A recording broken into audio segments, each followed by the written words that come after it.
Alors, bienvenue au After Show. Salut! Salut. Alors, bonsoir et bienvenue au After Show. Salut! Aujourd'hui, on a parlé du célibat et les impacts de la religion sur... c'est ça, et les impacts de la religion, tout court. Et c'était une très belle discussion. On avait Béatrice, une Salvadorienne, qui est née là-bas, mais qui a grandi ici. Et aussi Kiese, qui est de la RDC, donc République démocratique du Congo, qui lui aussi est né là-bas, mais qui a grandi ici. Donc, ça nous permettait d'avoir vraiment la DGI, mais qui c'est comme un DGI mélangé, mix, disons-le comme ça. Ouais. Mais c'est la DGI. Et nous deux, on a contribué aussi à la conversation. Donc, c'était vraiment un échange. Et j'ai trouvé ça très intéressant. Et d'abord et avant tout, j'aimerais dire que nous n'étions pas là pour critiquer ou discréditer les communautés religieuses. On était surtout là pour amener à la lumière une situation ou bien des circonstances, des concepts qui n'ont pas nécessairement aidé à notre cheminement dans notre vie relationnelle, mais aussi relationnelle amoureux, surtout. Donc, c'est ça qu'on a abordé ce soir, si je peux mettre la table de cette façon. Puis je pense qu'on a été quand même dans le positif, mais aussi dans les enjeux que cela comportait. Voilà. Oui, tout à fait. Et on a beaucoup parlé dans ce bagage religieux-là, c'est quoi les choses qui sont devenues peut-être des limites, qui ont été des limites, qui sont des limites qui nous ont été données ou conseillées, des bonnes limites, mais qui sont éventuellement devenues des barrières et qui nous ont empêchés justement de peut-être cheminer de la façon qu'on aurait espéré.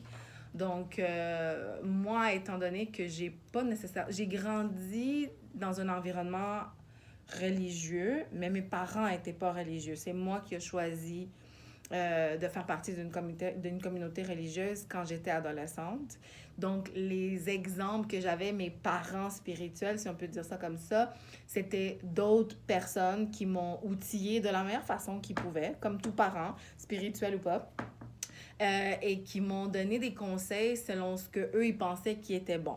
Par contre, c'est sûr que il y a des principes ou des idées ou des concepts, parce qu'on a parlé de concepts aujourd'hui, qui m'ont été offerts, que moi je considère qui m'ont protégée dans une certaine saison, dans d'autres saisons qui ont peut-être un peu retardé mon processus, je veux dire, pour trouver un amoureux.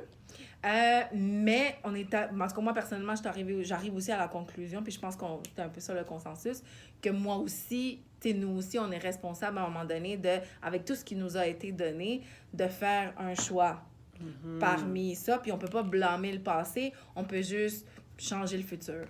Exactement, très bon point.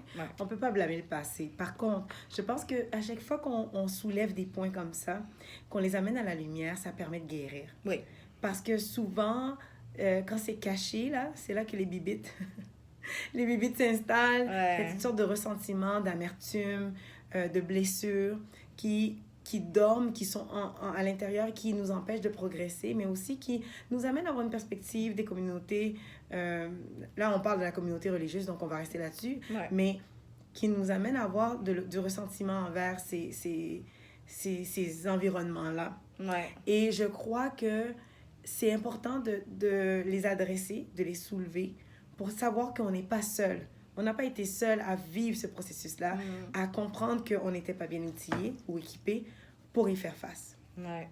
Et ça a commencé au fait avec le fait que chacun d'entre nous, on a confirmé qu'on a déjà fait partie d'une communauté religieuse et que est-ce qu'on en faisait encore partie? Ça, moi, j'étais pas sûre pour les autres participants, mais voilà qu'on était tous dans le même bateau, on avait tous grandi dans ces environnements-là, ou bien on était arrivés jeunes dans ces environnements-là, puis on était encore dedans. Donc, somme toute, c'est pas si mauvais que ça, n'est-ce pas? C'est juste que on s'est rendu compte des lacunes. Puis c'est bien qu'on se rende compte des lacunes, mais on s'est rendu compte surtout du positif qui est devenu une lacune. Parce que l'être humain, moi, c'est ce que je remarque, de moins en... Et n'est pas toujours capable d'être équilibré. On dirait qu'il a besoin d'aller dans un extrême pour soit contrôler ou être complètement de l'autre extrême pour se libérer supposément, mais finalement, on a toujours besoin d'équilibre. Donc, si je peux ajouter un autre point avant que tu me fasses le tien, c'est de dire quelles étaient ses bonnes limites. On a soulevé, c'était quoi ses bonnes limites? Puis, à tour de rôle, là, on a vu que une chose que moi qui m'a marqué, c'était le fait que l'environnement, c'était propice aux bonnes choses. C'est aux bonnes relations, aux bonnes influences. C'est ça. Ouais, puis je pense que c'est Edna qui a mentionné aussi pendant l'émission que ça lui a permis de développer des relations saines avec les hommes. Oui. Et moi, je suis d'accord avec ça. J'ai pas peur des hommes, j'ai pas peur de les complimenter, de leur dire... Parce qu'étant donné que j'ai grandi entourée d'hommes que je considérais comme mes frères ou comme mes cousins, quelqu'un qui utilisait ce terme-là, qui, dans le fond, on avait comme un lien, puis un respect, puis une affection familiale, que moi, je me sentais assez en sécurité pour souvent être moi-même. Je me sentais protégée. Fait que maintenant, oui, avec la vie, il y a plein de choses qui arrivent. Fait que tu apprends, tu mûris. Mais je dirais que mon premier instinct, quand que je rencontre un homme, c'est pas d'être comme sur mes gardes, dépendamment c'est quoi là, l'énergie ou l'approche que cette personne-là a avec moi. Mais j'ai vraiment tendance à comme être moins sur mes gardes parce que j'ai grandi justement avec des hommes qui étaient des bons exemples, soit qui ont été vraiment des bons amis aussi. Fait que j'ai vraiment été chanceuse à ce niveau-là. Puis qu'est-ce que je voulais dire d'autre? Parce que c'était quoi la question? C'était quoi le commentaire? C'est les bonnes limites. Les bonnes limites. Ah oui, puis les bonnes limites aussi. Puis je pense que malgré que mes parents n'étaient pas religieux, moi, c'est les limites que j'ai retrouvées au sein de la communauté religieuse. Mais mes parents en ont bénéficié, tu sais, parce que ça les a permis de pas trop s'inquiéter pour moi parce qu'ils savaient que dans mon cercle d'influence, c'était quand même des gens qui étaient... J'étais dans un environnement qui était quand même sain, tu sais. S-A-I-N. Sain, non, S-A-I-N. Oui, c'est ça. Donc, ils étaient comme moins inquiets de « Ah, est-ce quand elle va sortir avec ces gens-là, est-ce qu'elle va aller boire? Est-ce qu'elle va le fumer? Est-ce qu'elle va prendre la drogue? Est-ce que... » Tu sais, fait qu'ils étaient quand même... Ils ont quand même bénéficié de ces choses-là que j'apprenais au sein de la communauté religieuse. Fait que de ce côté-là, je suis quand même très reconnaissante. Puis j'ajouterais à ça aussi, pour ma part, ça m'a permis de connaître diverses cultures. Oui. Parce que, normalement, tu restes dans ton quartier, tu restes dans ton environnement. Quoique dans mon quartier, il y avait quand même beaucoup de diversité déjà. Mais en étant là, j'ai vraiment compris les réflexes. Tu sais, c'est beau de savoir, de connaître, par exemple, d'être au courant que quelqu'un vient du Salvador, mais de connaître sa nourriture, de connaître comment elle se comporte, les réflexions, les coutumes, ça c'est différent. La musique, ça c'est différent. Donc ça oui, toute la possibilité de connaître les Chiliens, les Costaricains, les Nicaraguayens, c'est ça qu'on dit, hein?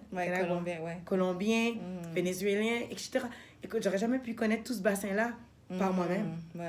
Donc ça se retrouvait tous dans la communauté, puis ça je l'ai pas dit dans l'émission. C'est une richesse. Très grande richesse. Ouais, c'est une très grande richesse. Puis, oui, vas-y, tu avais un autre point? Non, j'allais dire l'autre. J'allais dire maintenant les barrières. Continue. Oui? OK. Donc là, maintenant, c'était de dire, OK, c'est beau, on a reçu des belles choses, mais c'est quoi les choses qu'on a reçues qui sont devenues comme des limitations? C'est comme des limites, mais des pensées limitantes, mais aussi des barrières en quelque sorte. Il y en a même une qui notre invité a même utilisé une muraille comme expression. Donc là, il y avait plusieurs points qu'on ne va pas nécessairement mentionner parce qu'on vous invite à aller écouter l'émission. Ça vaut la peine. On a mentionné, mais est-ce que tu Et parce qu'il va y avoir une partie 2. J'ai tellement ri fort dans cette émission-là quand j'ai réalisé qu'on allait avoir une partie 2. Parce que vraiment, là, Akira était comme... Oh my gosh! Puis là, moi... Pourquoi est-ce que j'essaie même? Mais c'était pas de ma faute. C'était pas de ma faute parce qu'on s'est rendu compte qu'on effleurait. On effleurait grandement le sujet, puis il fallait qu'on puisse s'arrêter. Je supporte cette partie 2. Bon, voilà. Voilà. Donc, on n'en dit pas plus. Ouais. Donc, on a même vu qu'on avait eu des concepts qui nous ont complètement aveuglés de la vraie vie. Ouais. Puis là, dans ce temps-là, j'avais amené un point, par exemple, de dire que tous ceux qui avaient une croyance ou une foi en Dieu, mais ils vivaient aucun malheur. Donc, pas de maladie, pas de divorce, tu sais. C'est comme vivre dans un environnement de licorne et d'arc-en-ciel. ce qui n'est jamais dit quand on lit la Bible, c'est pas dit. Mais on a cette forte conception que quand on est dans cet environnement-là, ben, tout va bien. Et pourtant, il y a un des caissiers à mentionner qu'il y avait toutes sortes de déviances. Et c'est là où on se dit, les communautés religieuses, là, c'est juste l'être humain en général qui se retrouve dans un endroit. Oui, t'sais, exactement. et qui ont une même perspective, une même vision, on essaie, du moins, j'imagine, mais qui encore humain. Donc, humain, ça veut dire faiblesse, ça veut dire incapacité, manquement, tu sais, comme des comportements pas nécessairement corrects. Ouais, des choses à corriger. Exactement. Ouais. Mais on dirait qu'on a toujours cette perspective de dire « Ah, ces gens-là vont à l'église, ils sont parfaits. » Ouais. Wrong. C'est faux. C'est vraiment faux. Ouais. Puis je pense que qu'est-ce qui aide pas, c'est parce que on se juge entre nous-mêmes, fait que ça donne la permission aux autres qui sont pas dans des communautés de religieuses de dire, ben, eux autres, ils se critiquent entre eux-mêmes, puis ils se pardonnent pas entre eux-mêmes, puis ils s'aiment pas entre eux-mêmes, puis ils arrivent pas à se mettre d'accord entre eux-mêmes. Fait que ça donne la permission de faire la même chose. Fait qu'on donne pas toujours un bon exemple, malheureusement. Moi, qu'est-ce que je voulais dire pour revenir un peu aux enjeux puis aux barrières, c'est que moi, en fait, à ce que je pense, c'est que moi maintenant, dans la position où est-ce que je suis dans une position où est-ce que c'est moi la personne dans la communauté religieuse qui a une influence envers la prochaine génération. Et donc, c'est à moi avec ce que j'ai vécu, avec les enjeux, les bonnes choses, ceux que je considère bonnes pour moi, celles que je vois qui m'ont peut-être moins aidé, c'est de ma responsabilité, je considère, de passer les bonnes choses à la prochaine génération et de dire « Hey, ici, là, prenez garde. Ça se peut que vous ayez une tendance à penser comme ça. Ça se peut qu'on vous ait dit comme ça en grandissant. Mais faites attention. » Puis de donner un peu le deux côtés de la médaille aux plus jeunes pour qu'ils soient mieux outillés de faire un choix. Ça ne veut pas dire que je vais le faire parfaitement, mais je vais essayer. Puis je pense que ça, c'est une des choses qu'en grandissant, je trouvais que pour revenir au point de Edna, c'était trop rose. Des fois, on me peinturait, on me fait donner une peinture ou une image qui était trop rose, en sachant très bien, moi, parce que étant donné que je grandissais pas dans un foyer qui était religieux, que je voyais qu'il y avait des choses que pour moi étaient normales, mais que je voyais que dans l'église ou dans une communauté religieuse, ils capotaient quand ça arrivait, puis c'était comme une grosse affaire, ou des fois c'était caché, on voulait pas trop en parler, puis je me disais, mais pourquoi? T'sais, donc il faut normaliser des conversations de divorce, de sexe, des problèmes d'argent, problèmes relationnels, des addictions, des déviances, tout ça pour justement que les jeunes ne soient pas pris au dépourvu. Quand ça va arriver, ils vont faire comme « Oh my God, mais moi je pensais que le monde était parfait. » Non, c'est pas parfait. Puis qui blâment pas Dieu. Puis qui blâment pas Dieu, exactement. Parce que c'est souvent la tendance, tu sais. Puis, qu'est-ce que je voulais ajouter? Il y avait quelque chose que tu as soulevé qui me... Excusez, là, je fais du bruit. Mais c'est de dire aussi que on nous a pas appris comment vivre bien, de vivre sainement. On nous a donné des restrictions, des limitations qui nous ont aidés. Ouais. Mais on nous a pas dit, OK, comment vivre une relation d'amour saine? Ouais. Comment vivre avec les hormones que nous avons, puis les désirs qui viennent? Comment est-ce qu'on peut faire face à une famille qui divorce? Comment est-ce qu'on fait face à ça au sein de la communauté? Au contraire, comme disait Kaira, c'est souvent on va cacher ces affaires-là. Puis c'est dans ces limitations-là qui deviennent des enjeux, des barrières que toutes sortes de...